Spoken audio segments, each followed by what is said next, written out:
Salut les Jujiteros. J'éprouve vraiment un grand plaisir là pour cette interview. C'est Pierre Dufraisse. C'est comme un frère pour moi. Vous allez voir, il y a pas mal d'anecdotes entre nous qui vont sortir pendant l'interview. Franchement, écoutez jusqu'au bout. Il y a 1h20 d'interview.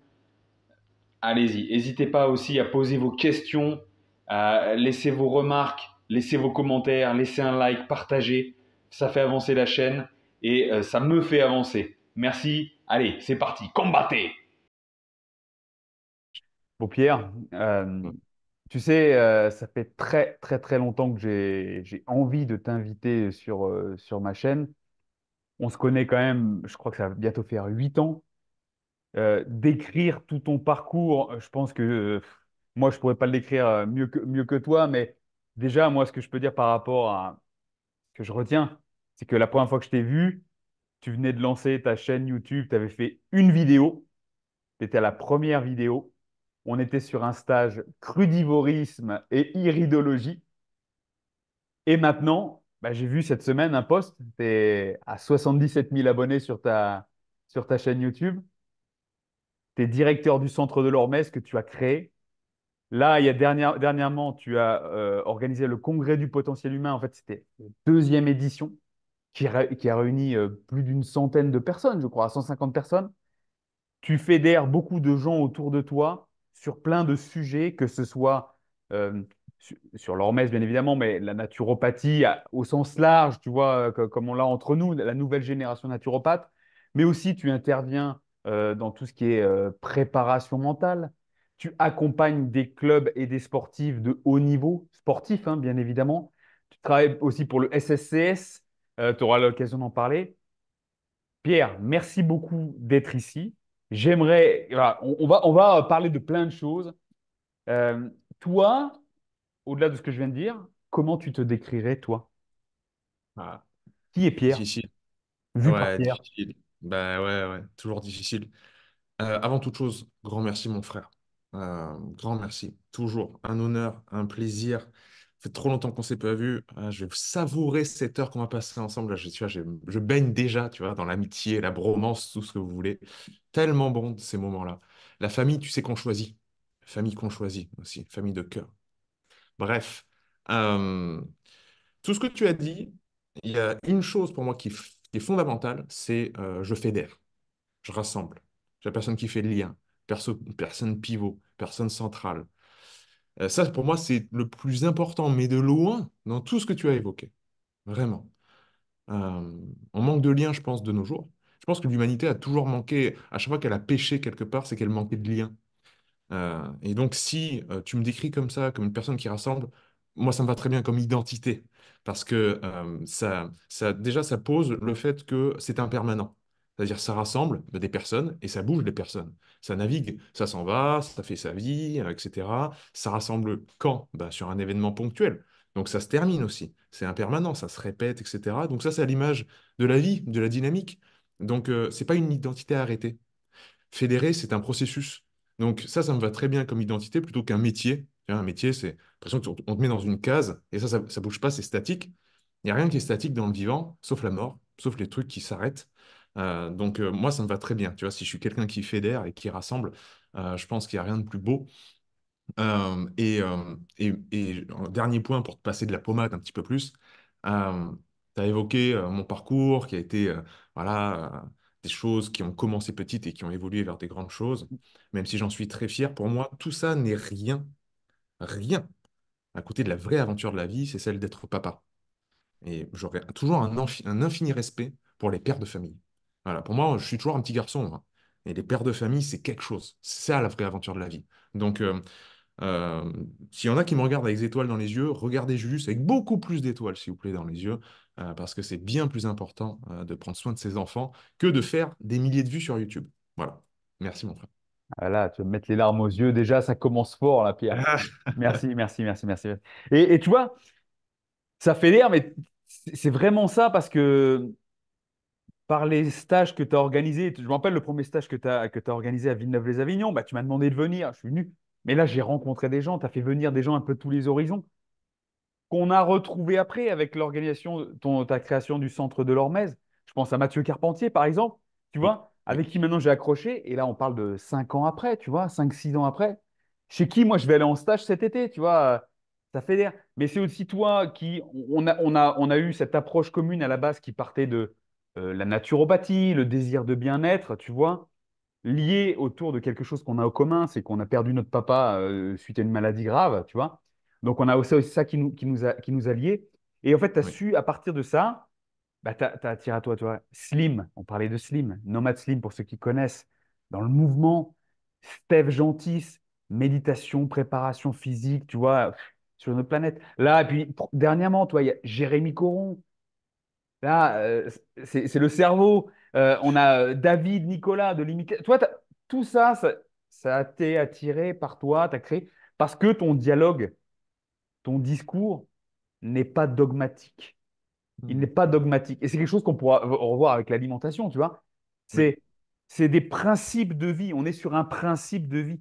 C'est non dogmatique, ouvert. On prend ce qu'il y a à prendre chez les gens, on voit comment on peut le développer. Et ça, franchement, c'est ce qui m'a permis, et je suis plus vieux que toi, enfin, pour ceux qui ne savent pas, je suis plus vieux que Pierre, hein. Toi, tu as 35, 36 ans? 36, ouais. 36. Euh, 36 ans, moi j'ai quand même presque 7 ans de plus. Moi, je vais te qualifier comme un mentor aussi, tu vois. Mm, Un mentor, pour rappel, bah, pour ceux qui nous écoutent, hein, c'est pas forcément quelqu'un de plus vieux, hein. C'est quelqu'un mm, qui nous inspire, qui va aussi nous permettre d'avoir une ouverture d'esprit, de passer à l'action. Et c'est ce que tu m'as permis. Et je pense que tous les gars, les gars, pas que les gars, hein, toutes les personnes que tu as su fédérer, c'est ce que tu véhicules. Mais toi, je ne mm, vais pas faire non plus l'apologie de Pierre Dufraisse, le fédérateur qui fait que ça non plus, hein.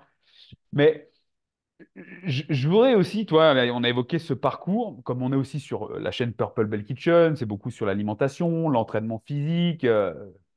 J'aimerais que tu me décrives ton parcours, même si je connais un peu, hein, avec l'alimentation, la pratique physique de enfant jusqu'à maintenant. mm. Préparez-vous aux montagnes russes. Euh, alors, je vais aller vite dans le Ouais, résumé et après je vais détailler. Le résumé, c'est que j'ai tout essayé. Voilà. Mais tu l'as très bien dit, j'essaie toujours d'être sans dogme, adogmatique, c'est-à-dire quelqu'un qui est adogmatique, c'est-à-dire qui se sert des dogmes pour aller plus loin. C'est-à-dire c'est comme une métrique, c'est comme une mesure, c'est-à-dire les centimètres, c'est très bien pour mesurer des choses. Ok. Mais j'accepte aussi qu'il y en a qui comptent en pouces. Les kilos, c'est très bien, mais j'accepte aussi qu'il y en a qui comptent comment ils comptent les libs, pound. voilà, les autres métriques pour le poids, etc., etc. C'est-à-dire les dogmes, c'est bien. Ça nous permet d'apprécier le monde qui nous entoure. Mais il ne faut pas que ce soit enfermant. Donc l'alimentation, pour moi, ça a été pareil. Euh, Enfant, à la maison, on ne faisait pas attention. C'est-à-dire que les parents, c'est né dans les années 50, 68 arts, c'est-à-dire hyper ultra libéralisme. On mange ce qu'on veut. À la maison, il y a de tout. Et surtout, il n'y a pas un lien direct avec la santé. C'est-à-dire ce que tu manges et la maladie, mon état de santé, mes douleurs, mon arthrose, mon inflammation, je ne vois pas le lien conceptuellement dans mon esprit avec ce que j'ai mis dans mon assiette. Ça, c'est vraiment, je pense, la génération de nos parents, de manière caricaturale, mais il y a du vrai, je pense. Et donc, petit à petit est arrivé le courant du bio, petit à petit est arrivé dans la maison, comme partout en France, le truc de faire attention, entre guillemets, à ce qu'on mange. Mais les premières générations, c'est ma sœur, elle a 10 ans de plus que moi, à être sensibilisée à ça, ils essayaient d'imposer cette nouvelle façon de voir les choses par la force, en disant, ah non, mais tout ce qu'on mangeait jusqu'à maintenant, le micro-ondes, c'est de la merde, il faut tout jeter. Le problème, c'est que quand tu essayes d'imposer par la force, bah, tu reçois de la force. C'est-à-dire que les parents, ils disaient, mais tire-toi, avec ton bio, là, je ne sais même pas qu'est-ce que c'est, nous, on mange ce qu'il y a dans le frigo, quoi, tu vois.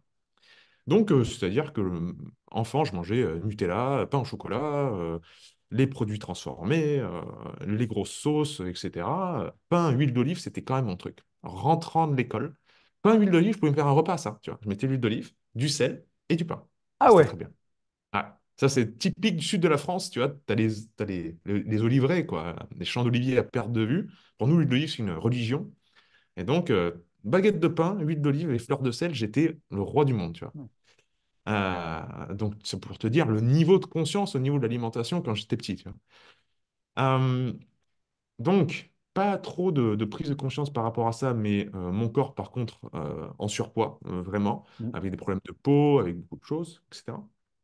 Arrive l'adolescence et la rencontre du karaté. Du karaté et de mon professeur, donc le sensei de karaté, qui était extraordinaire, qui était vraiment génial, qui était peut-être la personne qui m'a le fait plus prendre conscience de l'importance de l'amour-propre. À un âge où c'est pas facile d'avoir de l'amour-propre. Et donc, parce que jusqu'à maintenant, c'est vrai que quand t'es petit, t'es en surpoids, t'es un peu au fond de la classe, t'es pas trop dans les groupes de copains ni de copines. Bon, bah, qu'est-ce que tu fais? Tu rentres chez toi, tu joues aux jeux vidéo et tu restes. C'est un entonnoir, quoi. C'est plus t'es solitaire, plus tu deviens seul. Euh, et donc, lui, il s'est dit non, non, mais tu sais, t'es autant intéressant que les autres dans la pièce. Même, t'es autant intéressant que ton prof de géographie. Il me disait. C'est pas parce qu'ils ont des costards, les gens, qui sont plus importants que toi, tu vois. Toi, t'es autant important. Et puis, t'es beau aussi. T'es beau et t'es fort. Tu vois. T'as pas à te le cacher, etc. Et tu te prends ça à 15 ans, alors que le regard de l'autre dans la cour de récré a toujours été l'inverse de ça. Tout d'un coup, tu te dis, waouh, c'est OK, pourquoi pas alors. Et même si je faisais du tennis depuis tout petit, tu vois, pour parler vraiment de sport, et que mes idéaux masculins, c'était l'homme fort, c'était les mangas, je lisais Dragon Ball, passionné de Japon dès le départ, hein, dès tout petit. C'était voilà, les muscles, l'homme fort, tu vois, le mâle alpha. Eh ben, je m'incarnais pas par rapport à ce modèle-là. Pour moi, moi-même, je n'incarnais pas ça. Et c'est vrai que le chiffre des arts martiaux, des sports de combat et de ce nouvel état d'esprit a peut-être déclenché comme une réaction en chaîne qui m'a fait faire attention à l'alimentation, faire du sport. Voilà, et je me suis mis pleine balle là-dedans. Ce qui a donné ouais, le karaté. J'ai lâché le tennis, même si ça reste mon sport de cœur. Karaté, boxe anglaise, préparation physique générale, hein, on va appeler ça comme ça parce que c'était pas seulement la salle de muscu. Euh, CrossFit qui est arrivé par la suite, mais bien plus tard quand même, parce que entre les deux, entre mes 19 et mes 25 ans, il y a eu quand même toute ma vie au Japon. Mhm. Et là, la vie au Japon, c'était très axé sur le boulot. Donc vraiment, j'étais manager, donc c'était du matin au soir, le monde de l'entreprise. Donc ce que je faisais, c'était un double entraînement. Le matin, je me réveillais, je me faisais du poulet avec des légumes. Et tout de suite, je partais courir. C'est-à-dire à digestion, j'y pensais même pas. Tu vois. 19 ans. 19 ans, 25 ans, c'est accessoire à digestion. Donc, je mangeais ça. Je partais courir entre 8 et 10 km le matin. Sinon, je faisais ça le soir. Et donc, soit le soir, soit le matin, j'avais mon cardio. Et soit le soir, soit le matin, je me faisais la salle de muscu. Pareil, 1 heure de muscu. Donc, voilà. Quand tu as cet âge-là, bah ouais. Et au milieu, tu as 8 heures de boulot, mais pas de problème. Hey, t'es Voilà. jeune, t'encaisses tout. Voilà, entre 10, 20 ans et 25 ans, c'est là où tu peux tout faire. Donc, tu étais sur quand même un entraînement bi-quotidien, quoi. Ouais, sans doute 5 jours sur 7. Ouais. Le week-end, évidemment, soirée. Soirée, fête, alcool, tout ce que vous voulez. La vie d'expat, quoi. La vie d'expat à Tokyo, c'est ça, quoi. Hum, donc voilà, je touchais à tout en termes de sport. J'étais passionné de toute forme de pratique physique, hein. Franchement, je voyais pas de limite, les sports d'endurance comme les sports de force, comme, voilà. Et arrive sans doute vers mes 24 ans, donc ça devait être à 2007-2008 quand le CrossFit a percé. Arrive le CrossFit. Et là, je dis, punaise, les gars, ils bâtissent des corps et des niveaux de fitness en faisant un peu tout, en fait, et en foutant des coups de pied dans la fourmilière de tous les protocoles d'entraînement. Mm. Et là, ça a l'air marrant, quoi. Et je me suis pris au jeu, en fait, de plus trop, pendant un temps, hein, j'en suis revenu, mais plus trop réfléchir au protocole habituel avec les temps de repos, les répétitions et les charges, etc. Mais à me dire, OK, qu'est-ce que tu aimes comme mouvement? Fais-toi ta séance, imagine un truc, généralement bien dégueulasse, pour que ça pique, et donne-toi à fond. Et en fait, j'ai eu la même approche au niveau de l'alimentation, c'est-à-dire, OK, maintenant que tu sais ce qui est sain dans ton assiette, euh, qu'est-ce que tu veux manger aujourd'hui? Donc voilà, les produits animaux et les légumes et les fruits. Qu'est-ce que tu veux manger aujourd'hui? Eh ben, OK, eh ben, mélange tout et vas-y, pleine balle. Tu vois, je ne me posais pas les questions en fait. Tu vois, c'était... Et au Japon, ce qui est bien, c'est que tu as des produits sains. Ils ont ce qui s'appelle le kaiseki. Kaiseki, c'est le repas, le plat trop traditionnel japonais. Tu as sans doute déjà vu ça. Donc, un grand plateau rectangulaire où tout est séparé. C'est-à-dire, il n'y a rien qui est mélangé. Tu as les sashimi d'un côté, la la sauce soja de l'autre, les légumes ici, et même les légumes sont séparés, c'est-à-dire tu as les carottes dans un compartiment, pour goûter chaque goût, en fait. Nous, on aime bien faire des grosses salades. Les Japonais, ils ont une tradition de je veux goûter chaque goût pur, sans sauce dessus, pour voir vraiment le goût du produit, tu vois. Et donc, tu trouves des produits sans sauce et même des restaurants vraiment très comme ça, axés sur la pureté des aliments, très facilement au Japon. Donc, ça te permet aussi de manger relativement sainement des matières brutes. Euh, donc là, c'était omnivore. On va mettre une étiquette là-dessus, je mangeais de tout. Arrive ma rencontre avec Thierry Casasnovas, et le monde du crudivore et le monde de la naturo. Thierry, j'ai vu ses premières vidéos quand j'étais encore au Japon. Et je m'étais déjà rapproché de la naturopathie parce que dans ma famille, il y avait beaucoup de maladies, beaucoup de... Voilà, comme tu l'as évoqué, la perte de mon papa, la perte de ma tante aussi. De toute façon, tous les gens un peu âgés de ma famille sont partis de grosses maladies, quoi. Les cancers, les machins. Donc, foutu, comme dirait Dieudonné, je me plonge là-dedans. Je me dis la prévention, quoi, tu vois, la nature. On va aller voir si, en fait, c'est pas le fait que mon oncle fumait comme un pompier, mon père mangeait n'importe quoi, qui a un peu entraîné leur passage dans l'autre monde, tu vois. Et donc, je tombe sur la naturo, je tombe sur des formations, dont l'école Esculape à Aix-en-Provence que j'ai faite par la suite. Je tombe sur la vidéo de Thierry. Et je me dis, en fait, ok, manger cru déjà, ça me semble logique que la cuisson dénature certains nutriments, donc on va essayer de manger cru.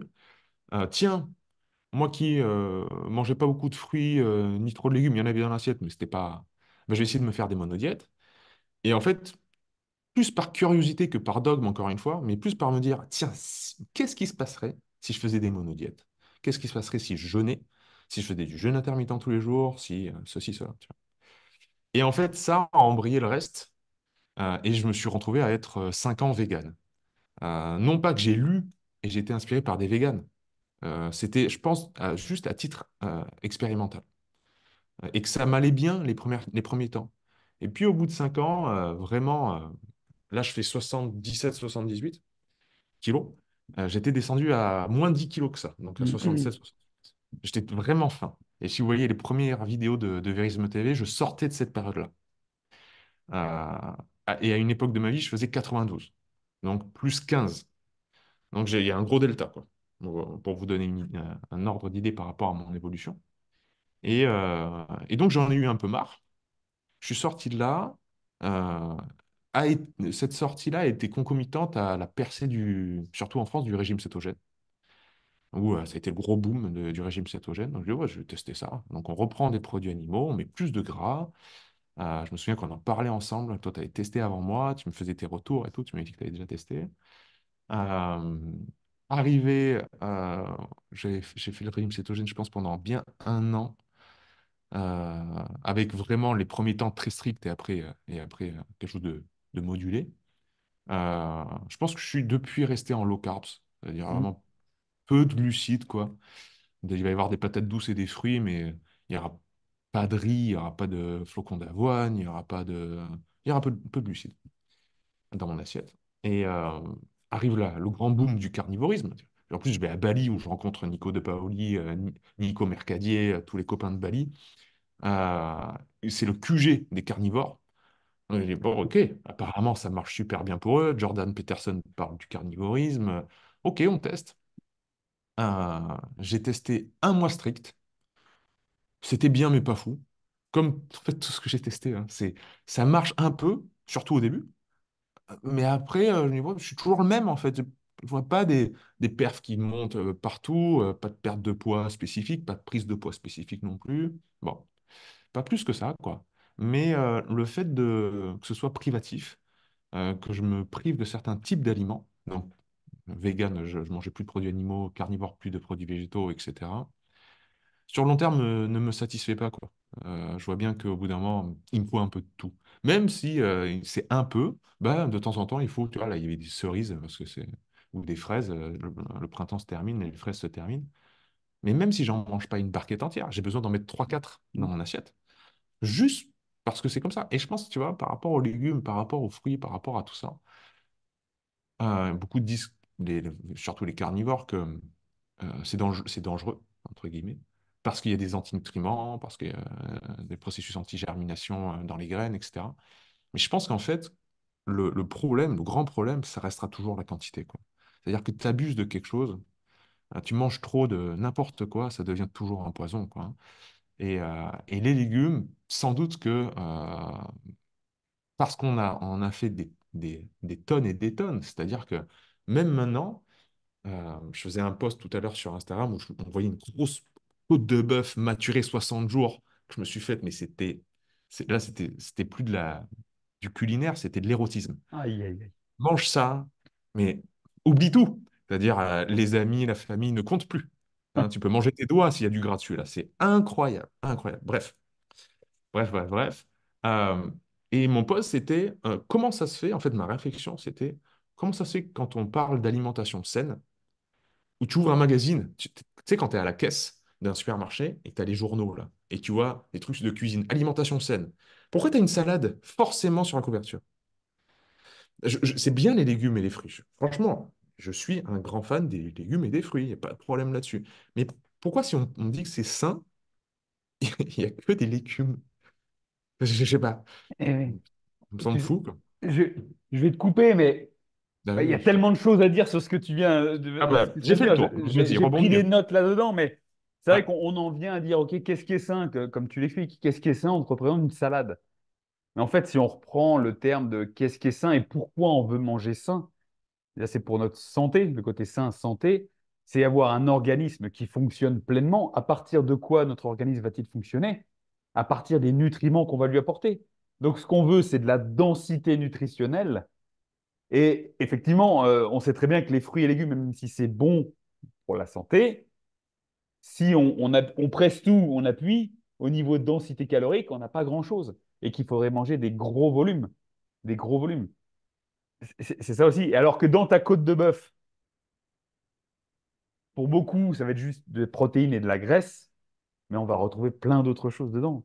Du zinc, bien sûr. du fer, vitamine B12. Voilà, on va pas faire la liste. Mais voilà, ouais, non, mais c'est des choses qu'il faut vraiment remettre au milieu, c'est la densité nutritionnelle.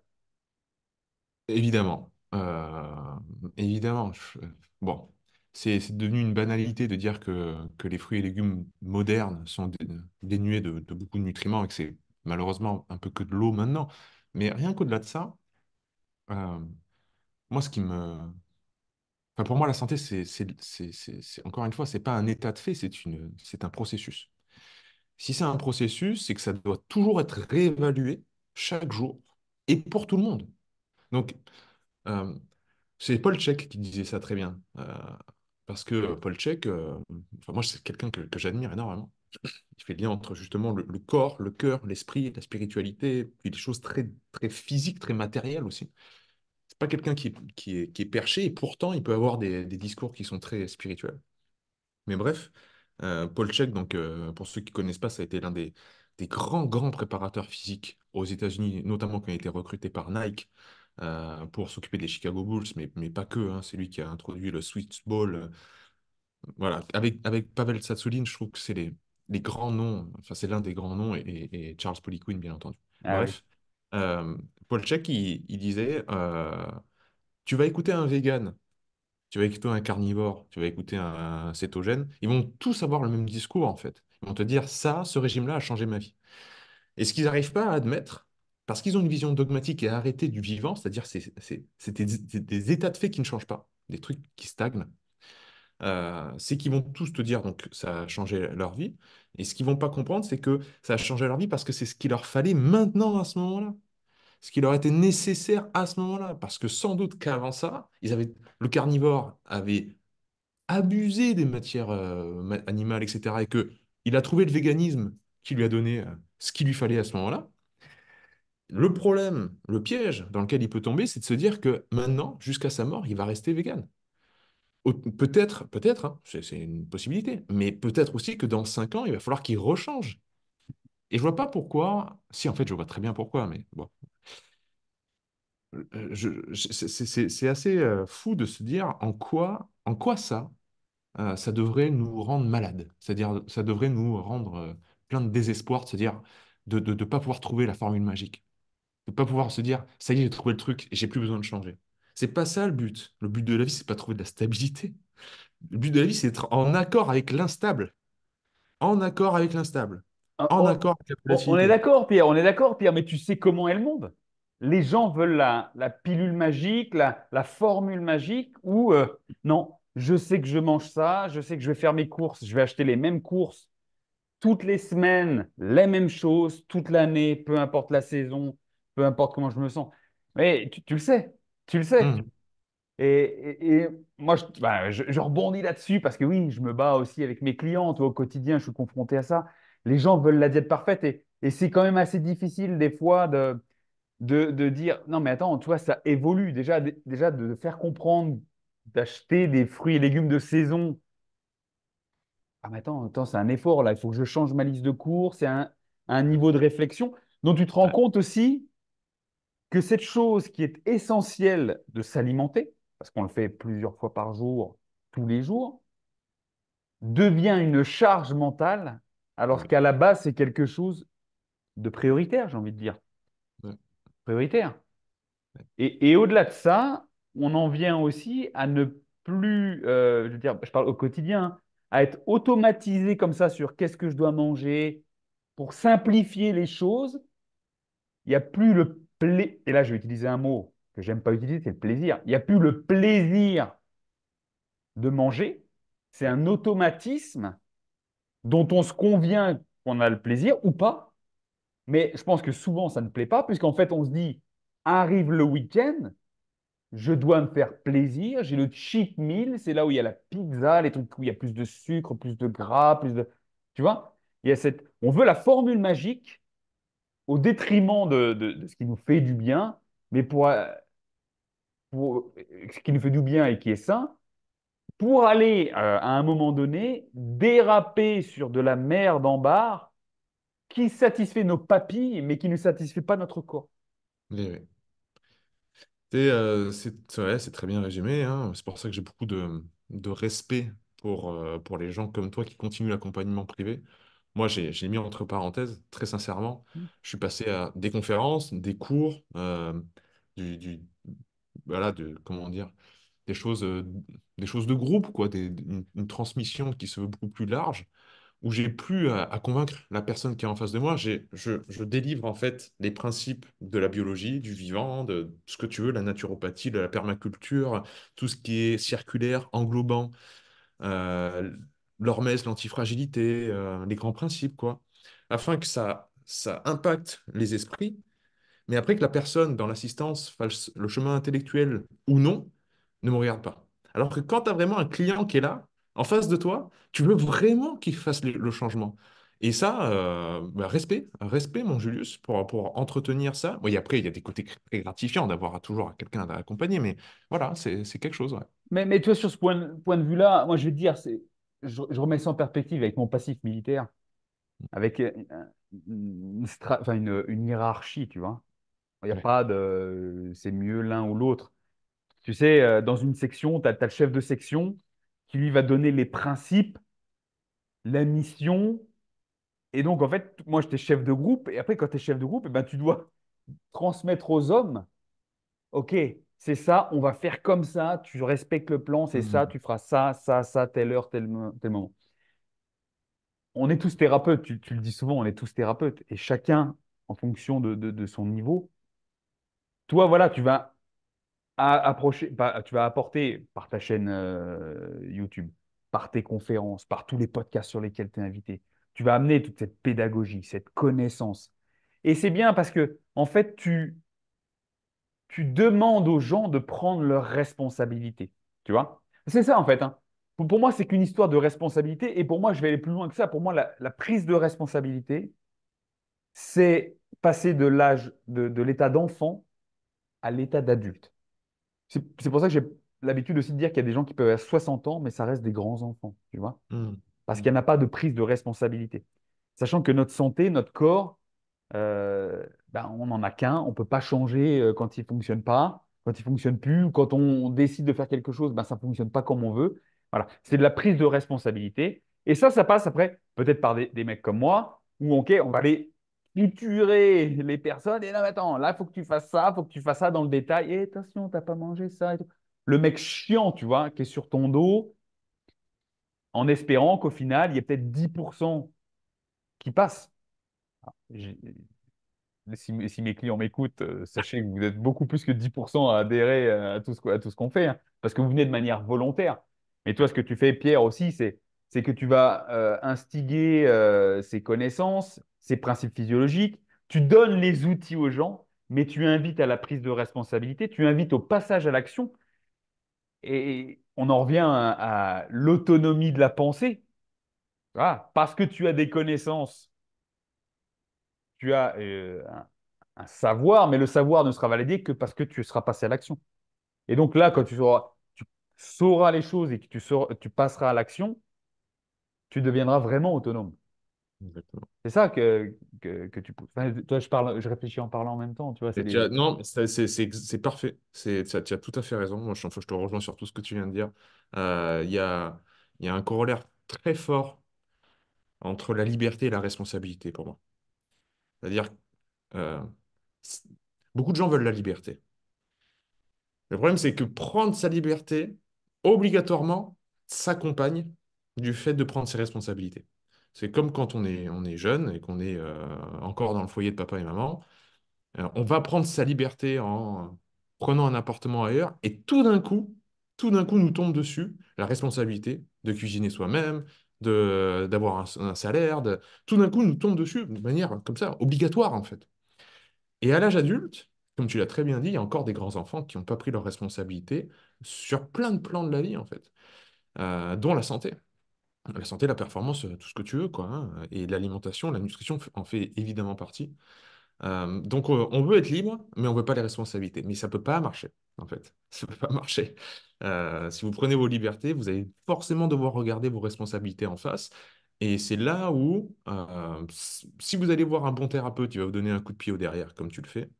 Si vous allez voir un mauvais thérapeute, et que vous n'avez pas une posture de chercher l'autonomie et de prendre vos responsabilités, si ça marche, ça va être grâce au thérapeute, et on entend souvent ça, c'est ah, ce naturopathe ou ce diététicien, nutritionniste, il m'a sauvé parce qu'il... Mais il a sauvé personne, c'est vous qui avez fait le boulot. Bon, ok, il vous a donné un plan alimentaire, mais comprenez les choses.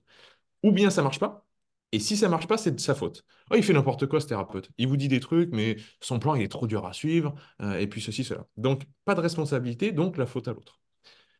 Mais on cherche la liberté. Ça, tu vois, c'est un truc qui ne marchera jamais, quoi, en fait. Donc, je te rejoins tout à fait sur le sens de la responsabilité. En fait, il y a que ça, quoi. Je vais en profiter, comme ça j'envoie un message à ceux avec qui je bosse déjà aussi et qui écoutent aussi nos conseils à tous les deux sur nos chaînes respectives ou sur Instagram et autres. Tu vois, j'ai un exemple. C'est vraiment ça, toi, c'est la prise de savoir, prise de responsabilité, de vouloir savoir et d'ancrer ce savoir par la pratique. Un client que je suis depuis 3 ans, compétiteur au niveau national et international, on a fait des coupes de poids, tu vois, pour être au poids pour les sports de combat. À chaque fois, ben, quand on bossait directement ensemble, et ben voilà, c'était bon. Je disais, OK, la stratégie, c'est ça. Mais à chaque fois, je rappelle la pédagogie, tu vois. Je rappelle, on fait ça parce que ça fait ça dans ton corps. Donc, quand tu seras autonome, tu pourras le faire tout seul. Parce que moi, je ne perds pas de vue qu'un naturopathe, normalement, tu ne le vois pas tous les 3 mois. Naturopathe, tu le vois quelques fois parce qu'un un naturopathe, c'est un éducateur de santé. On transmet les savoirs. Et donc, le but, c'est de rendre les personnes autonomes. Et à un moment donné, je dis, bah, OK, on a fait le tour. Ça fait 3 ans qu'on bosse ensemble. C'est pas que je te veux plus comme client, mais maintenant, il faut que tu voles de tes propres ailes. Ça fait 3 ans que je te répète la même chose. En avant. Bah, 6 mois après, qu'est-ce qu'il fait? Il a une compétition, un truc qu'on a fait des dizaines de fois au cours des 3 ans. Euh, je perds pas le poids comme je voudrais.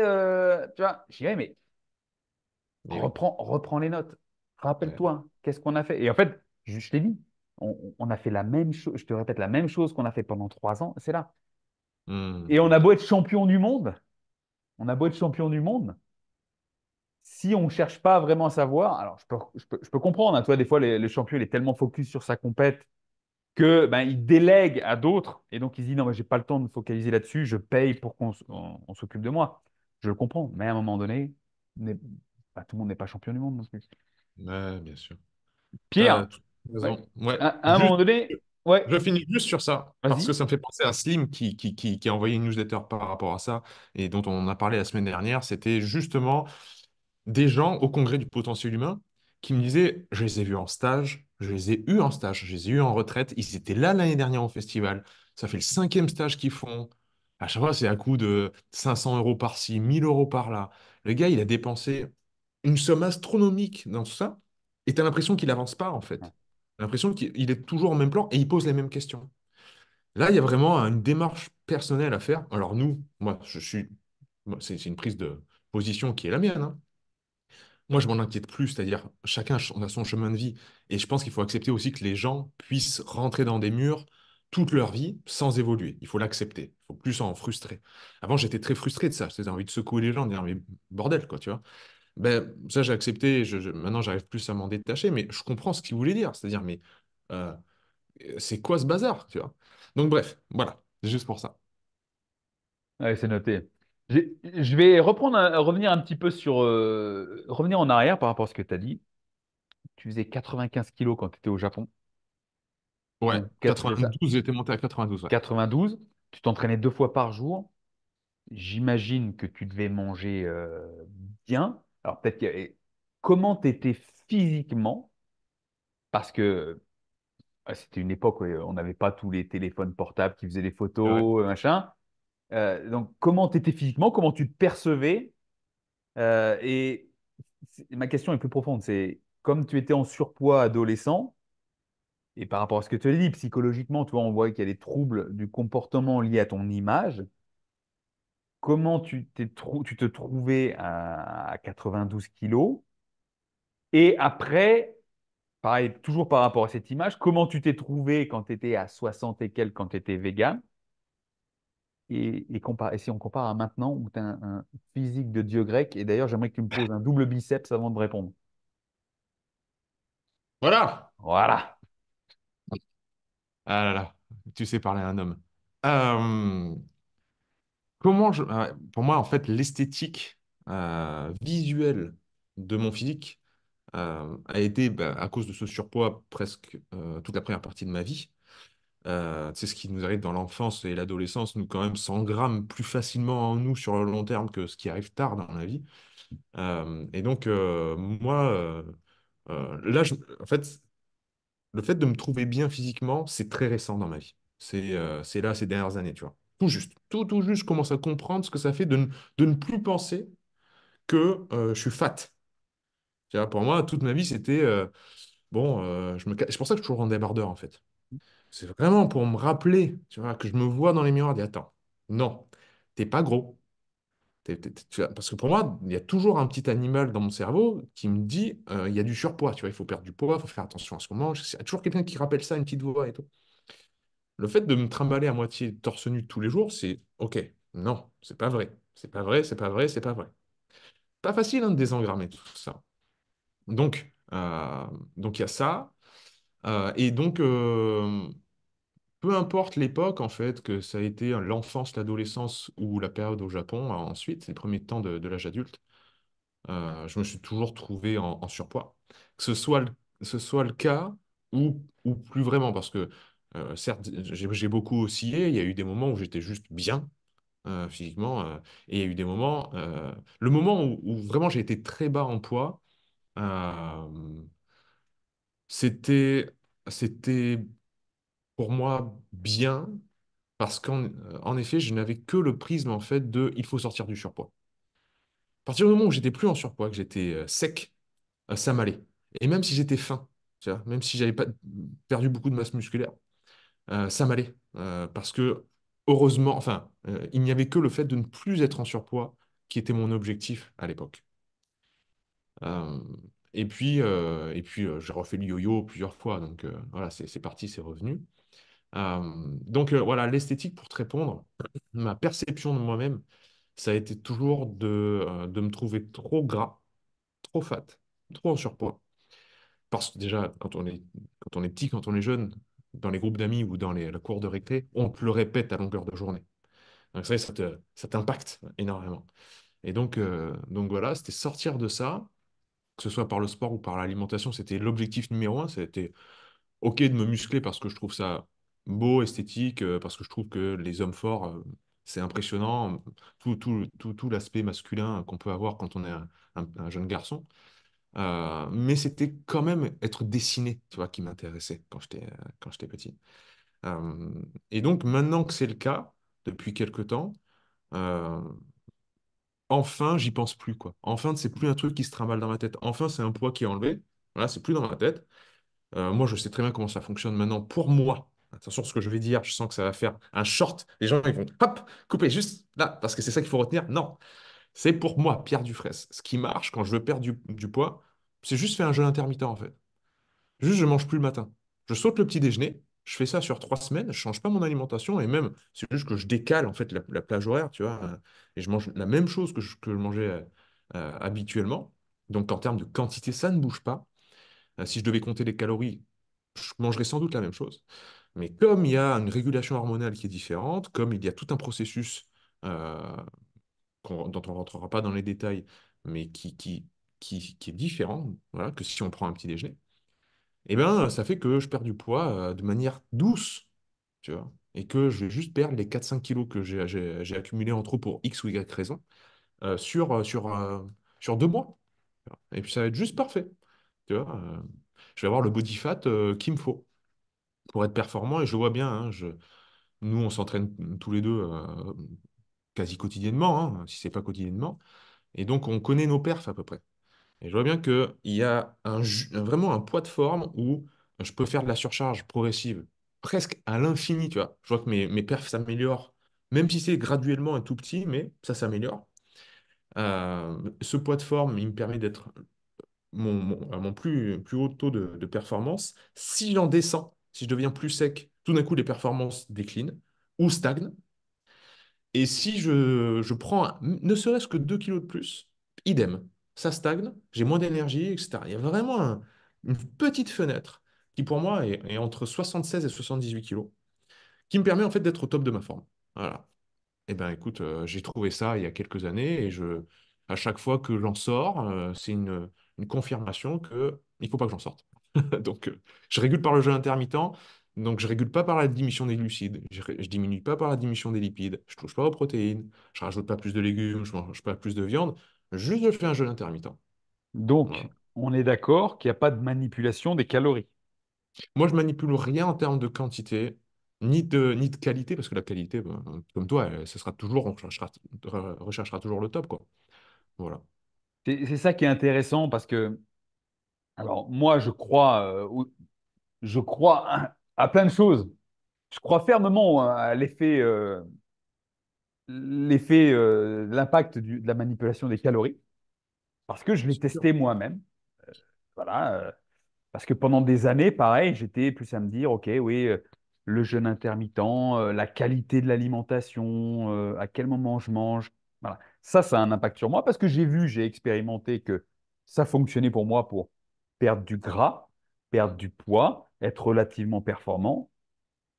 Mais, euh, et là, je dis un mais, hein, c'est vraiment quand j'ai voulu aller chercher à pointe, tu vois, il y a l'histoire 80-20. Tu peux dégrossir, faire en gros à 80 sans compter les calories. Mais quand j'ai vraiment allé, j'ai voulu chercher très loin, ben, calculer, mesurer, m'a permis de gérer vraiment. Bah, bien sûr. Moi, comment dire, je suis un sportif du dimanche. Je suis un petit joueur. Je suis loin d'aller chercher une performance. Attends, faut que je te raconte un truc. Parce que je dis ça et en même temps, ça fait penser à un autre truc. Avant de continuer ma conversation, on va faire comment dire, un petit ego check. Tu vois, truc. Ok. Congrès du potentiel humain. Je rassemble tous les solides de la planète. Tu vois, Nico De Paoli, Florian Marek, champion du monde de streetlifting, Slim, euh, Arnaud Dupin, que Arnaud, t'as jamais rencontré, c'est un J'ai ami de vu. Slim, Steve, mais adorable, vraiment un frère aussi. Bref, Steve, il était blessé, il n'a pas pu trop s'entraîner avec nous. Mais bref, que des solides, des gens que je connaissais pas, tu vois, des armoires. il y avait premier atelier, donc tenu par Flo et Nico, où il y avait tout un enchaînement de trucs en isométrie, des trucs en pompe en isométrie, des tractions, des squats, des pistols, etc. Où en fait, ils nous donnaient des protocoles, des EMOM, tu vois, plein de choses différentes. Tu vois. On bossait tous en même temps, les 50 ou 100 personnes qui étaient dans l'atelier. Je les ai fumés, ok? Je les ai fumés, les petits jeunes de 20 ans, là, je les ai fumés, ok? Ouais. Et je gueulais comme ça, c'est qui le patron et tout. Je les ai fumés. Premier atelier, fumé. OK. Donc, ça se pose là. Et le lendemain, vote général pour terminer la matinée avec Nico, Flo et tout. Et on a terminé avec, j'étais avec Arnaud, c'était par paire. Donc, c'était 100 burpees, puis on court sans pompe, tout ça à partager. Tu vois. Puis on court sans box jump, puis on court sans squat, puis on revient sans traction. Sans squat sur le pont du Gard, c'était magnifique. Putain, on a failli les battre. Ils étaient devant nous. On termine juste derrière eux. Mais juste derrière Nico et Flo. Et on se regarde quand même avec Arnaud. On dit, putain, on aurait pu fumer les petits jeunes, là, les champions, là, etc. Bref, voilà. Mais je suis un sportif du dimanche. Non, mais attends, je vais te couper tout de suite, Pierre. Parce que comme tu le dis, ego check, le début du congrès humain, j'ai vu que tu as affiché check your ego at the door, quoi. Exactement, Laissez votre exactement. putain d'ego à la porte, quoi. Et tu Pour parles qu'il de gonfle d'autant mieux c'est après. ça. Ah là là, Excellent. mais ouais, c'est tellement bon, tellement bon. C'est ça la vraie bromance, quoi. C'est de s'éclater avec les filles, hein. Ah, les filles, elles se sont. Mais j'hallucinais, quoi. Comme elles se déchiraient. Euh, voilà. Bon, bref. Bref, c'était vraiment des grands moments de partage, de rigolade, mais aussi de sérieux, quoi. C'est-à-dire, tout le monde se donnait à fond, tu vois. Tout le monde se donnait à fond. Et, euh, et donc, voilà, raccrocher les wagons, je suis jamais allé chercher la pointe comme toi. Jamais. Euh, j'ai toujours fait du sport très peu en compétition. En fait, la seule compétition que j'ai faite, c'était mes années de tennis, où j'ai été champion régional, voilà, mais autour de mes 15 ans. Mais avant ça, pardon, après ça, jamais j'ai fait de la compétition. Donc, je suis pas allé chercher ça. Et pour répondre et pour rebondir à ce que tu disais, quand j'ai entraîné, par contre, des athlètes, des vrais champions qui visaient les titres d'Europe, type de France, etc., là, je comptais. Là, on rentrait dans du quantitatif. Là, on est cherché. Là, évidemment, évidemment. Euh, Parce que il faut qu'ils aient un physique bien plus impressionnant que le mien et des performances bien plus impressionnantes que les miennes s'ils veulent vraiment avoir la médaille d'or. Donc évidemment, tu vas chercher les derniers détails. Et là, c'est clair que le quantitatif trouve sa marque. Quand je dis ça, quand je dis que pour le jeu intermittent, ça peut fonctionner comme ça fonctionne pour moi, pour certaines personnes, pour X ou Y raison, c'est que je pense à 95% de la population qui ne cherche pas à gagner des médailles. Ouais. Et par rapport, toi, c'est bien, tu parles 95% de la population, la société actuelle. J'ai vu, il y a des chiffres qui sont sortis il n'y a pas longtemps sur le surpoids et l'obésité. Et on parle en France de maintenant plus de 20% de personnes en état d'obésité. On parle plus de surpoids, on parle de 20% en état d'obésité. Euh, Qu'est-ce que tu en fais, toi, comme analyse actuelle? Et est-ce que tu penses que ça peut évoluer en mieux? Hmm. Avec, tu sais, tout ce qui se fait maintenant, l'Ozempic, tu sais, tous les médicaments là, qui viennent de sortir aux États-Unis et qui font monter Hmm. des... Ouais, t'as compris. Ouais. Euh, je pense, ouais, mes réflexions par rapport à ça, euh, ça a toujours été plus ou moins la même. C'est que peu importe l'époque de l'humanité, je pense que le ventre mou, c'est-à-dire les 75% de la population, a toujours été dans un état pitoyable en fait. Peu importe l'époque. Euh, Peu importe la civilisation, allez, peut-être des petites civilisations, des petits groupes de population ont connu des âges d'or. Et encore, on n'en sait rien, tu vois, on a des écrits C'était des érudits qui grattaient du papier, qui racontaient sans doute la vie à la cour, en fait, que eux, ils vivaient, ou que les nobles vivaient. Que ce soit en Égypte, que ce soit ailleurs, tu vois, à Babylone, que ce soit à Alexandrie ou quoi. Donc, en fait, on ne sait pas trop. Et donc, si tu regardes chaque période de l'humanité, je pense que voilà, le ventre mou, quoi, les 75% de la population qui sont ni les plus pauvres, ni les plus riches, mais vraiment monsieur et madame tout le monde, a peut-être en fait toujours eu plus ou moins une santé assez pauvre, voire dégradée, que ce soit par la malnutrition, par la famine ou de nos jours, comment on pourrait dire, donc c'est overeating, quoi, le truc pléthorique, quoi. Eh ben, est-ce que ça doit changer? Est-ce que ça va changer? Est-ce qu'on peut changer? En fait, je me pose pas trop la question. Parce que si on... les grands changements de l'humanité sont jamais venus de la masse.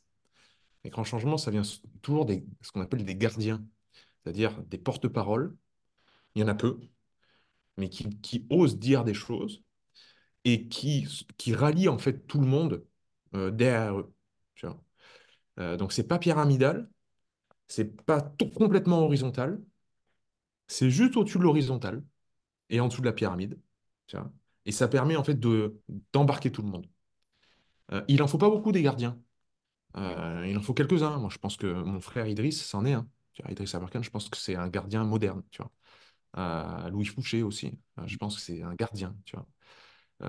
Qui pop comme ça dans les époques, qui sont des piqûres de rappel, de sagesse, d'humilité aussi, et qui permettent en fait, tu vois, tout d'un coup à des millions de personnes d'ouvrir les yeux.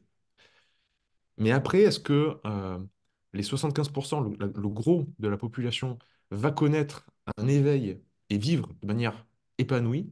Je je sais même pas en fait. Je sais même pas si c'est possible. Et je sais même pas si on doit le souhaiter à titre individuel, parce que si on le souhaite, ça veut dire que si ça n'arrive pas, on va être malheureux. Ouais. Tu vois? Et moi, je veux pas être malheureux. Donc, presque, je m'en préoccupe pas, ça ne rentre pas dans mon esprit. Je me préoccupe des gens que j'aime, et les gens qui sont autour de moi prioritairement. Et après, je me dis que juste ça, ça suffira pour rayonner ce que j'ai à rayonner, tu vois, dans le monde. Voilà. Ça rejoint, je pense, cette histoire de prise de responsabilité. Tu vois, les gardiens dont tu parles, dont tu fais partie, dont je fais partie, dont je fais partie aussi à mon niveau, on est là pour donner de l'info, donner de la connaissance, du savoir. Et après, on en est à la prise de responsabilité. Et en fait, les gens sortiront de cette condition s'ils le souhaitent vraiment et s'ils en ont la capacité. Et cette capacité, tu vois, parce que oui, les gens ont tendance à dire, tu sais, quand on veut, on peut. Et une autre façon de voir, c'est quand on peut, on veut. Parce qu'on voit qu'on a la capacité de le faire, et bien justement, on va faire perdurer ça.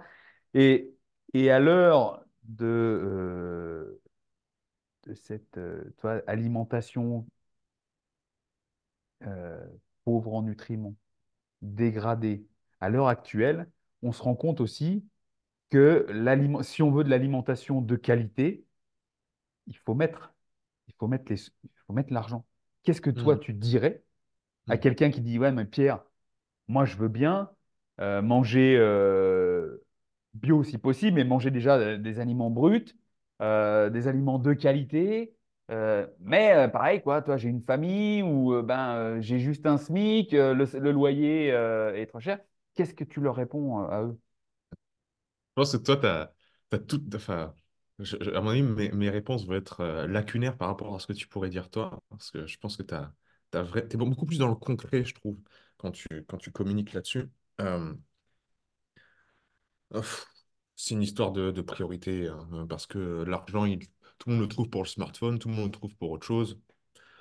Donc, c'est histoire de priorité d'abord, mais partons du principe qu'on a tous le même budget, ok, à allouer à la bouffe. On a tous, je dis n'importe quoi, on a tous 500 euros à mettre dans la bouffe. Tu vois, donc le budget est massif. Ok. Comment tu dépenses 500 euros là, de ta bouffe? Dans quoi tu le mets? Franchement, moi, je vais jamais arriver à dépenser 500 euros en foie de volaille, en abats, dans les matières les plus riches et denses, en fait. Même en avocat. Allez, ça coûte un peu cher, les avocats, que t'aimes tant. Mais même ça, tu vois, c'est pas non plus. Et puis, t'es pas obligé de t'enfiler un avocat à chaque repas, tu vois. Tu peux t'en faire un demi ou un quart. Les aliments denses. c'est pas forcément, enfin les aliments sains, c'est pas forcément la salade bio qui coûte 2 euros pièce. Franchement, le truc non, de 350 grammes de foie de volaille, je sais plus combien il coûte, mais je crois que c'est 3 euros, 2 euros, hein? Ouais, c'est un truc dans le genre.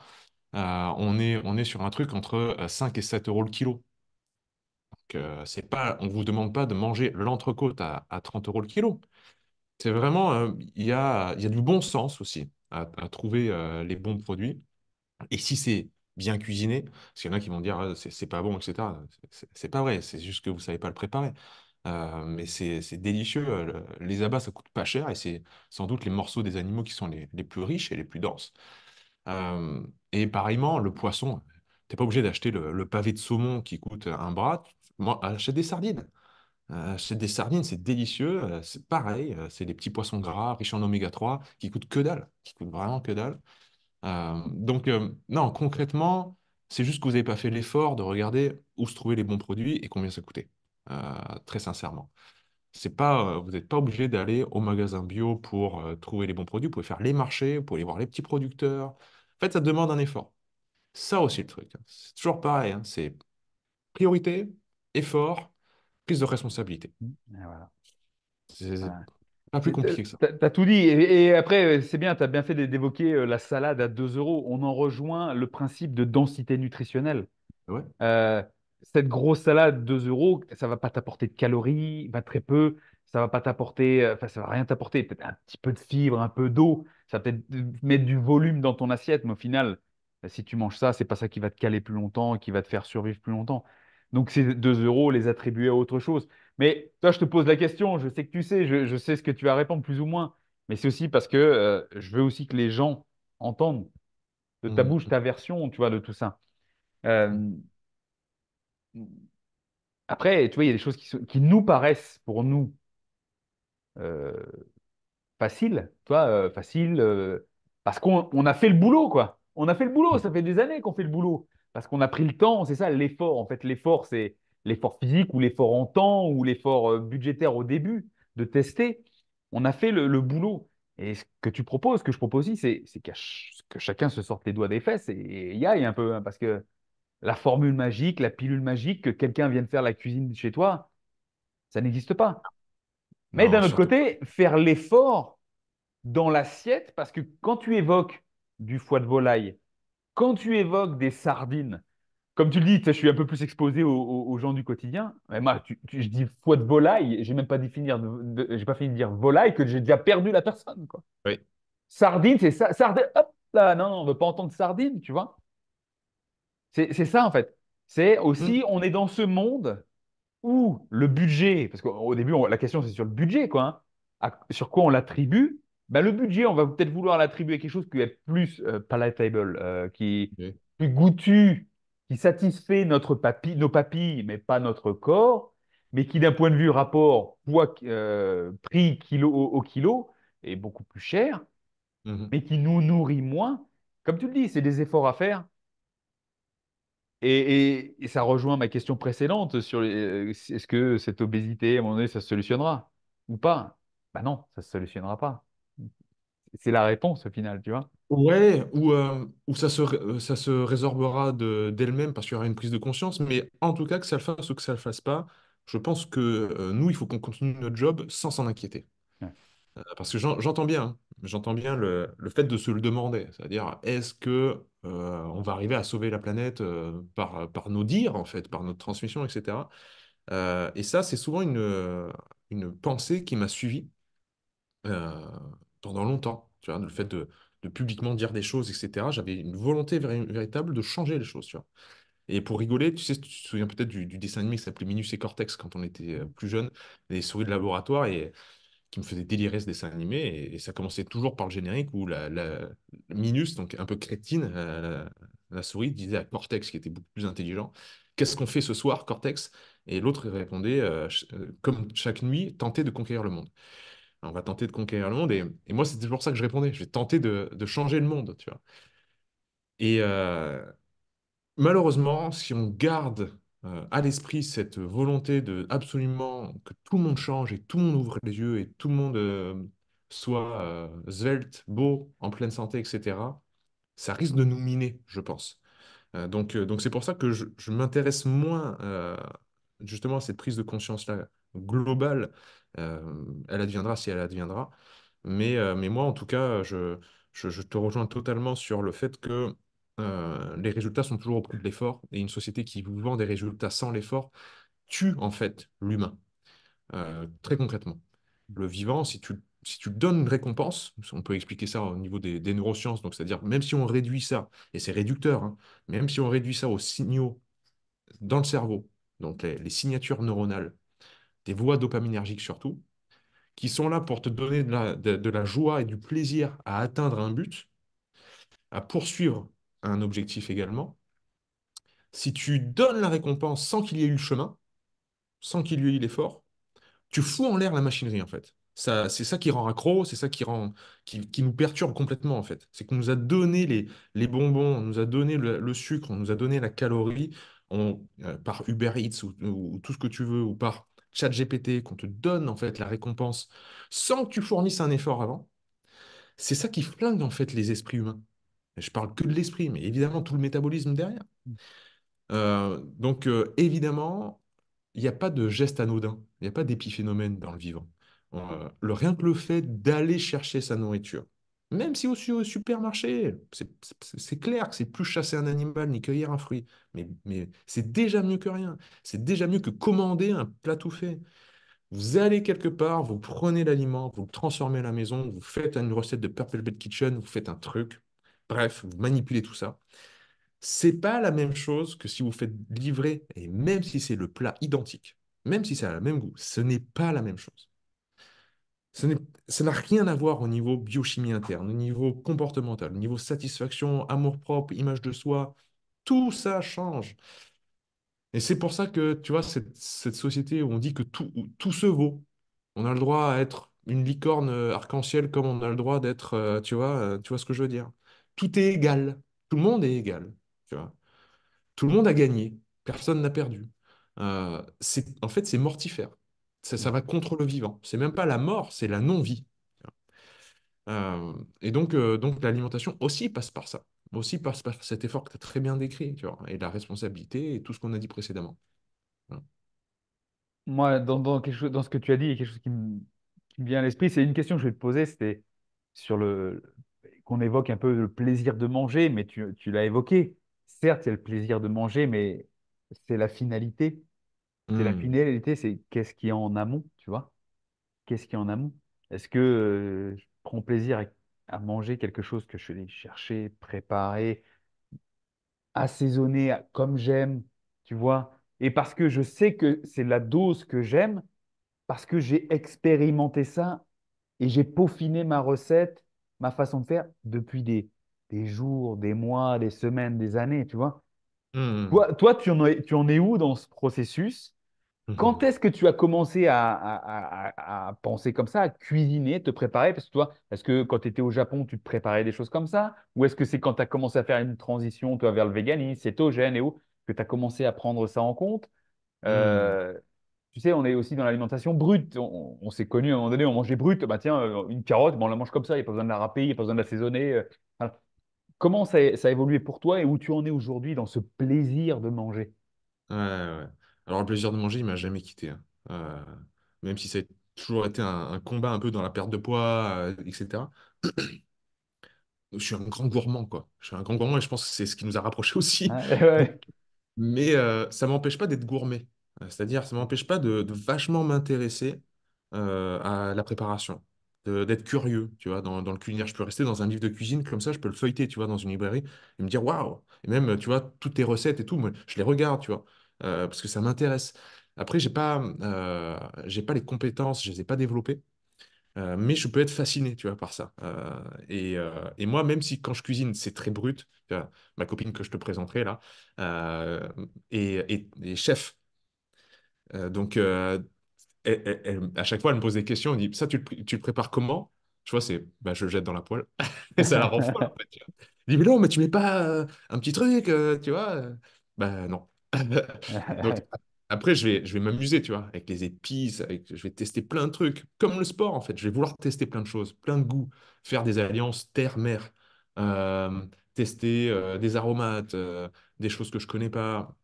Aller au restaurant, j'adore aller au restaurant, parce que je vais vraiment euh, savourer chaque bouchée et me dire, mais ce goût-là, en fait, je ne le connais pas. Le chef, il arrive à faire des trucs fabuleux que je ne fais pas à la maison, mais en fait, je veux lui demander comment il fait, parce que ça me rend fou, tu vois. Je suis curieux de ça, je suis curieux de tout, et donc le plaisir de manger ne m'a jamais, jamais quitté, et je m'éclate, en fait, comme je mange de tout. Tu vois, la vidéo dont je parlais tout à l'heure, c'est vraiment une viande maturée, 60 jours, où en plus c'est une aubrac pas possible, tu vois. Bon, bref, c'était folie furieuse. J'ai tout goûté, cru, cuit, mi-cuit, saignant, bleu. Le côté que normalement on enlève, tu sais, complètement, on dirait une semelle de chaussure tellement que c'est dur, etc. Évidemment, je l'ai mangé. Je mange tout. Je teste tout, tu vois. Et puis après, je vais cueillir les mûres sauvages qu'il y a en bas, et puis je vais mettre des mûres sauvages avec ma viande, tu vois. Je veux tout goûter. Là, j'avais du foie de Lot, frais du marché. Ah, ça, tu m'en parles souvent du foie de l'autre, là. Aïe, aïe, Mon aïe. Dieu, mon Dieu, je ne dirais juste que mon Dieu. C'est pas possible, quoi. Eh ben, j'ai envie de tester des choses parce que tu vois, par exemple, les encornets, on les farcit souvent. On met une farce à l'intérieur.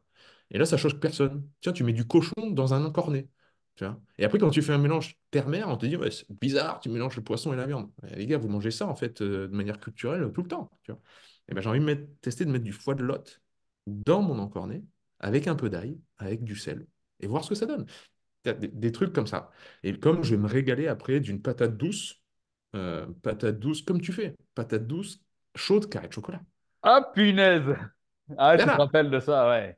évidemment. Punaise. Comme tu m'avais fait sur une tartine de pain noir, choucroute, avocat, et tu m'avais mis quoi dessus de plus? Des graines germées, il me Des semble, graines peut-être. germées, des graines germées, oui, c'est ça. C'est ça, exactement. Délicieux, ça. Tu vois, délicieux. Bref, que ce soit végétal ou animal, moi je me régale en fait de cette curiosité des papilles, tu vois. Ouais. Pour citer encore un dessin animé, il y avait Ratatouille, tu vois, c'était Pixar ou Disney qui l'avait fait. Tu as une scène au tout début, moi qui m'avait fasciné, c'est lui, la petite souris qui est fan de cuisine, qui dit à son cousin, qui lui n'y comprend rien, qui mange juste comme ça, il se goinfre, il dit non, mais attends, quand tu prends ce bout de fromage, et que tu prends ça, et que tu prends ça, et que tu prends ça, et que tu mets dans ta tête, regarde ce que ça fait. Et là, on a une image où ça a un feu d'artifice dans son cerveau. Tiens. Moi, c'est un peu tout le temps ça, tous les jours, quoi. Je me régale, tu vois, à cuisiner. Donc, pour rebondir avec ce que tu disais, ce plaisir-là de découvrir la saveur est proportionnel à la préparation et à l'effort que vous avez mis en place avant. Euh, et je pense que c'est la même chose pour tout, en fait. Le plaisir de retrouver un ami, le plaisir de retrouver un membre de la famille, c'est tout le trajet en TGV avant, et puis les galères en voiture, etc., qui vont décupler l'attente et le fait de retrouver quelqu'un. Parce qu'on sait bien, quand on vit avec quelqu'un, euh, petit à petit, on est de moins en moins étonné de le retrouver tous les jours dans sa maison. L'ami qui vient passer une semaine, au début, c'est incroyable. Et puis à la fin de la semaine, je lui dis bye bye. Je t'ai pas plus. Je lui dis bon, bah salut, et à la revoyure, tu vois, on se voit dans 3 mois. Mais quand tu le retrouves, tu es comme un fou, quoi, tu vois. Donc, la cuisine, c'est ça. C'est aussi un laboratoire d'expérimentation. C'est tous les jours différent. Et mais toujours tous les jours un plaisir pour moi. Je suis très content qu'on aborde ça aussi, tu sais, parce qu'il y a le côté euh, plaisir de manger, de se préparer à manger. Et puis bien sûr, on a compris qu'on se faisait plaisir avec des aliments qu'on a choisis et qu'on sait qu'ils nous apportent des choses. Est-ce que c'est pas la question, bon, j'ai mes réponses à moi, mais est-ce que c'est pas plus facile de cuisiner ainsi quand on a confiance en notre corps? Tu sais, quand on vient d'un historique de surpoids où on a eu un trouble lié à l'image individuelle, est-ce que c'est pas plus facile maintenant de dire, tiens, je vais manger des trucs, je vais mélanger, il va y avoir de la quantité, il va y avoir du gras ou un peu plus de ci ou un peu plus de ça. Est-ce que c'est pas plus facile à faire quand Hmm. on sait qu'on a le paramètre, attention, je vais prendre du poids, je vais faire du gras et tout. Est-ce que c'est pas plus facile? Ou est-ce que tu le prends en compte ou pas? Ah, c'est pas facile. C'est pas facile de répondre. Euh, disons que Si on a fait un vrai chemin humble par rapport à la nutrition, c'est-à-dire en écoutant ses ressentis, sa digestion, en observant ses selles, en observant sa variation énergétique dans la journée sur plusieurs années, et sa variation de poids, ça, évidemment, comment évolue sa masse corporelle, etc. Je pense qu'au bout d'un moment, on boule aille, rien que de visu dans l'assiette, on sait s'il y a trop ou pas assez. À peu près, hein. C'est évidemment à peu près. Et encore une fois, je ne cherche pas l'ultra-optimisation pour une performance parfaite. Je cherche juste à être bien dans ma peau et content aussi, rassasié et content. Parce que c'est clair que dans une période de cut ou peu importe si on prépare une compétition ou quoi, on sait qu'on va devoir se mettre dans le mal, sans doute à un moment, dont le fait de ne pas manger à sa faim. Mais c'est des périodes très courtes dans l'année et en préparation d'une épreuve sportive, entre autres. Donc, en dehors de ces périodes exceptionnelles, euh, je sais souvent, et je pense que c'est 9 fois sur 10, rien avant de manger, si mon assiette va me satisfaire en termes de quantité ou non. Tu vois. S'il n'y aura pas assez, s'il y aura assez, etc. Parce que j'ai aussi l'opportunité, on va dire, en tout cas j'ai construit un quotidien qui est ce qu'il est, c'est-à-dire un maximum de liberté. C'est ça que je voulais dans ma vie, un maximum de liberté, euh, donc un maximum de responsabilité, hein, comme on l'a dit, ça va de pair, mais qui me permet aussi d'être souple et de m'adapter. Qui est avec les dépenses énergétiques qui sont relativement contrôlées. C'est-à-dire, je sais que je vais m'entraîner, je sais que je vais fournir une épreuve intellectuelle relative et mentale relativement intense parce que je lis, je m'instruis, j'écris des cours, je tourne des vidéos. Voilà. Je sais que je vais avoir une marche en pleine nature pendant trois quarts d'heure, une heure sans doute l'après-midi. Et ça bouge pas trop dans mon quotidien. Ce qui fait que comme c'est relativement bien régulier, l'alimentation peut être relativement similaire d'un repas à l'autre. Et donc, voilà, c'est contrôlé, quoi, entre guillemets. Et dans ce contrôle, j'y mets le plaisir. Dans ce contrôle, j'y mets bah, les aliments que je kiffe, comme je vous l'ai dit, des recettes originales, etc., et des tests personnels.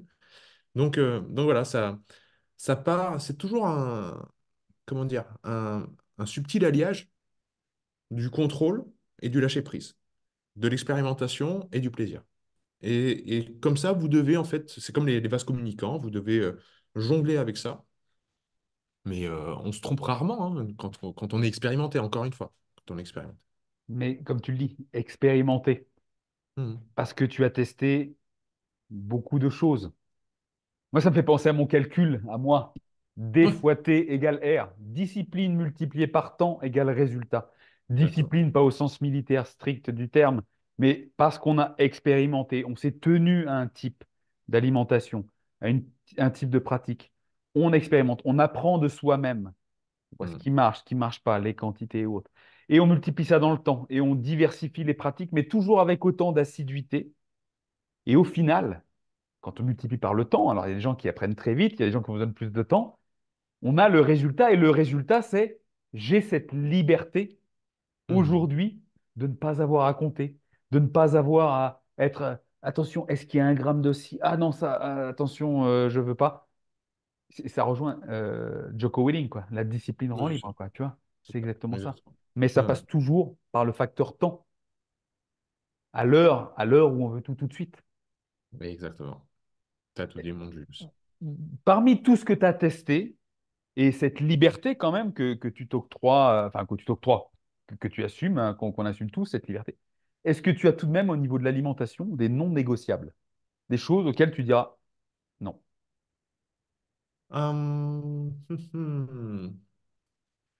De plus en plus, bon, de plus en plus, je pense que c'est un positionnement qui va se rapprocher du tien, hein, c'est-à-dire la densité d'abord. La densité d'abord. Donc, par densité, entendez produits animaux et végétaux denses. Donc, c'est sûr que du côté végétaux, bah, c'est pas facile de trouver des choses qui sont vraiment très denses. On a évidemment tes chers avocats, mais il y a quelques fruits aussi qui sont denses. Mais on va très vite tomber dans beaucoup de glucides, ce qui peut ne pas correspondre à beaucoup de personnes. Voilà. Parce que le pancréas, c'est l'une des glandes, après les glandes surrénales, qui est très soumise, qui est une glande de l'adaptation très souvent oubliée. Là où on voit tout le temps les surrénales, le pancréas, lui, il doit s'adapter aussi parce que c'est lui qui règle la glycémie dans le corps. Et que la glycémie, c'est ce qui nous permet de réagir. Et on nous demande toujours d'être réactif dans la société moderne. Et ben, la gestion de la glycémie est problématique. Donc, ce qui est riche en sucre peut être, et je mets du conditionnel partout, peut être problématique. Donc, la densité d'abord, ce qui passe. Je ne vais pas dire obligatoirement, mais c'est vrai que en France, en tout cas, dans le monde occidental, en tout cas, parce que tu vois, tu as, des végétariens en Inde, c'est la majorité, quoi, tu vois. Mhm. Et en parlant de la France uniquement, ce qui passe très souvent par des produits animaux riches. Voilà. Donc, moi, le non négociable, pour moi, encore une fois, pour moi, ça va être que dans mon assiette du midi et du soir, il y ait soit un beau poisson, soit une belle pièce de viande. Voilà. Ça, c'est difficile que je puisse le négocier actuellement. C'est clair que des exceptions, ça existe. La dernière fois, on est mangé dans un restaurant vegan avec Steve à Paris. Mais voilà, je mangeais une fois vegan, il n'y a aucun problème. Ouais. Mais si tu me dis, toute la semaine, on va faire vegan, je veux dire, ça va être compliqué. Pas être compliqué au niveau corporel, je sais que mon corps, il va endurer le truc. C'est comme si tu dis, tu me proposes un jeûne d'une semaine, je peux quand même m'y préparer mentalement, parce que ça ne s'invente pas comme ça. Mais je sais qu'au niveau plaisir de manger, comme ça fait longtemps, le véganisme, pour moi, c'était presque il y a 10, ouais, c'était sans doute il y a 10 ans, tu vois. Là, mon plaisir, comme c'est toujours de l'anticipation du cerveau et de l'esprit et du corps, hein, mon plaisir actuellement, il est sur une alimentation qui est omnivore, où il y a de tout dans mon assiette. Le fait de me retirer ça, ben, va me causer sans doute beaucoup de frustration sur une semaine, quoi. Mm. Alors que sur un repas, je m'en accommoderai. Donc, le non négociable, ça va être la densité et à titre personnel au niveau du goût et sans doute au niveau des performances. Mais vous, prenez bien note du conditionnel que je mets là parce que le vivant est bien plus grand et complexe que notre petite réflexion du jour. Mais sans doute que les produits animaux, moi, en ce moment, c'est du non négociable. Mm. Dont, au niveau du goût, les abats, parce que vraiment, je kiffe ça. Vraiment, les cervelles, les reins, les rognons, les foies. Et oui, je sais, j'ai trouvé de la cervelle d'agneau au marché en même temps que les Ouais. foies. Je te raconte pas. Bref, on va tout mélanger ce soir. Et voilà, donc tu vois, à l'heure là actuelle, donc c'est-à-dire en 2024, c'est vrai que ça ressemble à ça. Et si on devait établir ça en termes de santé, ben oui, j'irais, euh, je vais, je vais à grands traits faire une caricature, mais si tu me donnes un être humain entre les mains maintenant et tu me dis, vas-y, fais-en une machine de guerre, sans doute que ce serait une assiette qui ressemblerait à ce que je viens de vous décrire, c'est-à-dire des produits animaux denses, des produits végétaux denses, et on se met là-dedans, pas de produits transformés, sans doute peu de céréales. Voilà, pour moi, les céréales, enfin pour moi, la compréhension que j'en ai des choses, c'est que c'est fait pour les oiseaux qui ont un gésier broyeur. Euh, donc voilà, ça ne devrait pas être une part importante, voire négligeable dans l'alimentation. Et après, en boisson, eau, du café si vous aimez ça, mais basta, quoi. On va pas, comme dirait Tim Ferriss, il faut vraiment éviter de boire ses calories, quoi. Tu vois, les sodas et tout le reste. Et en fait, ce serait pas plus compliqué que ça, quoi. Ce serait très simple, ce serait très brut. Mm. Voilà. Ah, j'adore, j'adore. Mm. Et je pense déjà à la langue que je prépare ce soir. Tu vois? Ah mon Dieu. J'ai vu une Ah, recette. Écoute, recette japonaise avec du miso. Tu vois le miso ah ouais, j'en japonais? ai. Dis-moi tout. On est là Eh pour ça. ben, je l'ai vu passer, mince, ça devait être sur Instagram. Donc, je sais pas si je vais arriver à te retrouver ça, mais ça me Mais paraissait vraiment intéressant. bouilli ou au four? Parce que tu m'avais dit que tu l'avais testé cuisson au four, c'était pas. C'était pas fondant comme on aime, tu sais, Ah ouais, habituellement, la viande très fondante. ouais. C'était bon, hein, c'était pas mauvais, mais vraiment, un long cuisson où tu l'oublies pendant 12 heures, là, laisse tout tomber, quoi. On appellera Pierre, Pierre Etchard pour hein, partager ce petit moment de Et une langue belle cervelle, surtout. avec une belle cervelle. Ouais. Pierre, est-ce que tu as encore Oui, un petit peu de temps devant j'ai toi? tout le temps du monde, mon frère. Parce que on a parlé alimentation, plaisir de la table, la santé et tout, ton évolution, mais on n'a pas beaucoup parlé, très peu parlé de ton évolution physique là sur les 7, 8 dernières années. Parce que, comme tu le disais, moi je le vois, hein, je l'ai remarqué sur les 2 dernières années, tu as gagné en confiance en toi d'un point de vue visuel. Parce que on te voit beaucoup plus souvent tomber le t-shirt. Là, au congrès du potentiel humain, tu m'as envoyé une photo avec une équipe d'Avengers, là, et tu étais, je pense, certainement le plus taillé. Taillé aussi bien en Alors termes. là, ce que tu viens de dire, tu Mon sais que ce pote, sera noté et non, mais. enregistré. Ouais, ouais, mais tu peux le partager au groupe parce on est dans le même équipage avec tout ça, là, avec tous les gars. Mais pour moi, tu es le mec le plus affûté, que ce soit en termes de volume et définition. Parce que Hmm. souvent, on peut être volumineux et puis pas très sec ou sec mais maigre, tu vois, on manque un peu de volume. Là, tu étais tout simplement, pour moi, pas loin de la perfection. Comment tu as fait évoluer en termes de stimulation musculaire, hein, tu vois. Comment tu Ok. as fait évoluer ça? Je sais qu'il y a pas mal de transitions entre le crossfit, la musculation, les EMOM en ce moment. Et pour faire un parallèle avec l'alimentation, est-ce que tu as ressenti qu'un certain type d'alimentation avait un impact sur ta composition corporelle dernièrement? Hmm. Euh, alors, je réponds à la dernière question en premier. Hmm. Très clairement, le fait de mettre plus de produits riches en protéines, animaux, essentiellement, donc poissons et viande, je vois bien que ça me fait perdre la masse grasse Hmm. plus rapidement, très clairement. Nonobstant, ne jamais oublier que le quantitatif, c'est c'est la base. C'est-à-dire, comme tu l'as dit tout à l'heure, si tu manges trop, tu manges trop. Donc, il n'y a pas de... Voilà. Donc, mais pour empêcher la suralimentation, le fait de se diriger prioritairement vers des produits riches et denses permet quasiment de ne jamais surmanger, quoi. C'est-à-dire que du poulet ou n'importe quoi, quand tu es rassasié, je peux te dire que tu ne peux plus en manger. Par contre, tu vas pouvoir prendre un truc sucré. Donc, c'est des voies, encore une fois, au niveau du système digestif et au niveau neurosciences qui s'expliquent très bien parce que c'est des voies différentes. Bon, bref, voies nerveuses différentes. Donc voilà, produits animaux pour perdre du poids, c'est sûr que c'est assez facile, assez royal. Maintenant, les stimuli d'entraînement. Euh, Moi, j'aime, comme l'alimentation, tout tester. J'ai testé beaucoup de choses différentes. Ces derniers temps, et j'ai envie de dire depuis un an et demi, euh, là où avant je m'entraînais type, en effet, un peu CrossFit, un peu cross-training, un peu circuit, où je vais dans la même semaine enchaîner une séance de CrossFit, puis je vais aller à la salle, je vais faire un espèce d'émum, puis après je vais te faire une séance type bodybuilder avec des temps de repos de 2 à 3 minutes entre les séries. Où je mélangeais tout. Et ce qui me va bien, il me semble, et j'avais noté ça déjà quand j'étais étudiant à Lyon, tu vois, ça remonte, mais vraiment les premiers temps de la musculation, c'est en fait l'entraînement type muscu pur, la muscule avec deux L apostrophe, tu vois. Ouais. La muscule, la bonne muscule, les poids et haltères.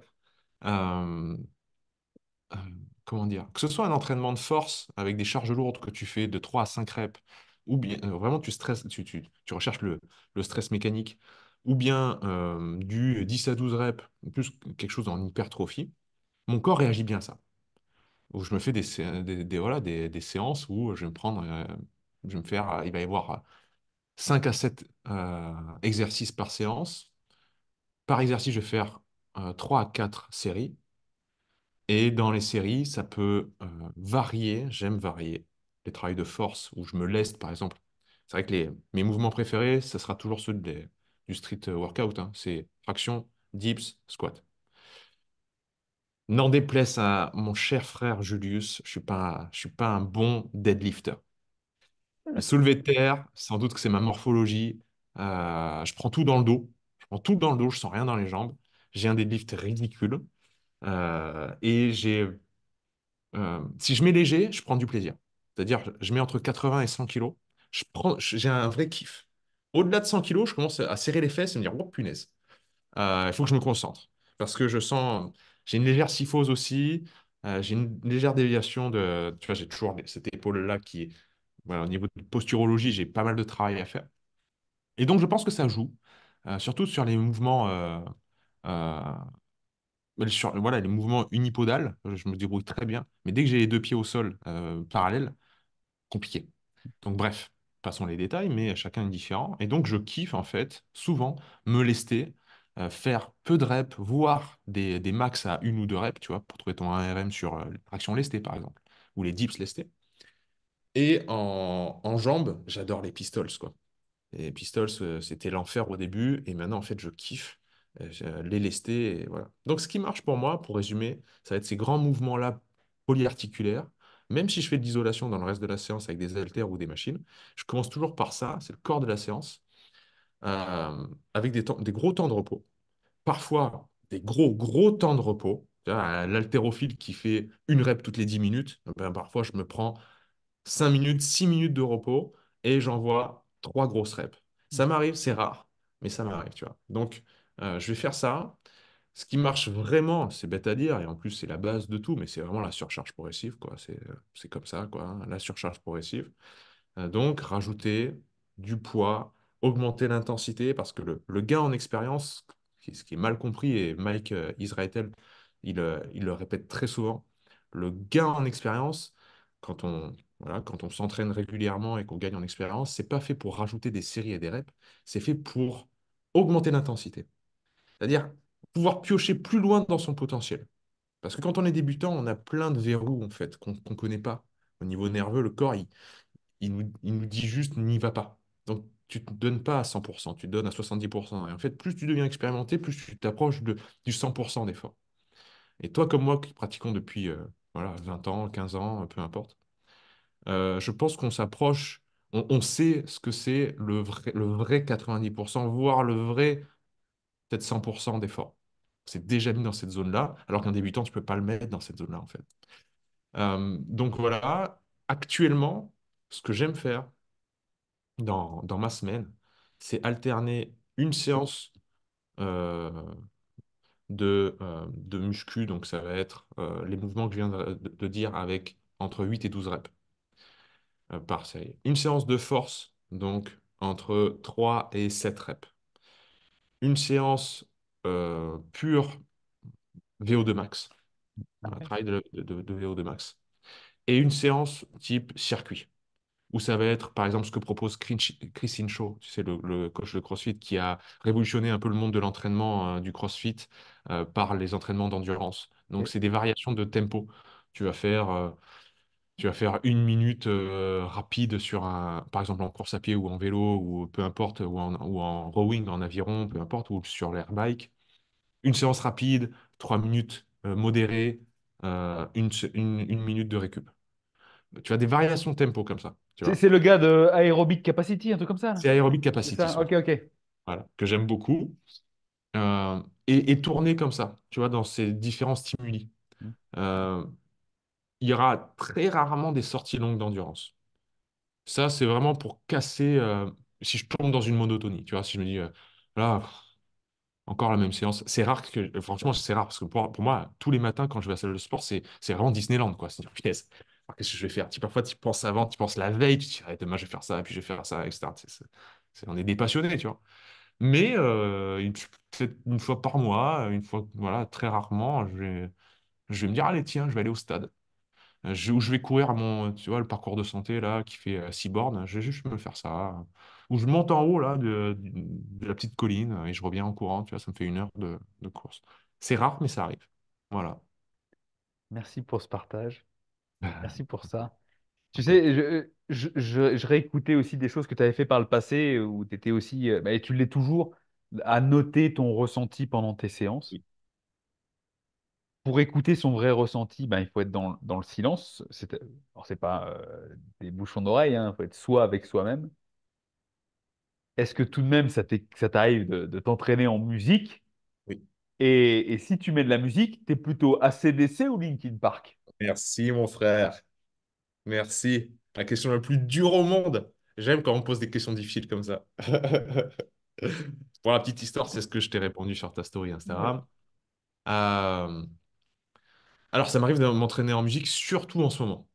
Et c'est par période. Il y a des périodes où c'est la plupart du temps, hein, c'est zéro musique, zéro ambiance. Surtout en fait si je suis en nature. En nature, ça va aussi que je mette une musique dans les oreilles ou un smartphone qui chante alors que j'ai la nature autour de moi.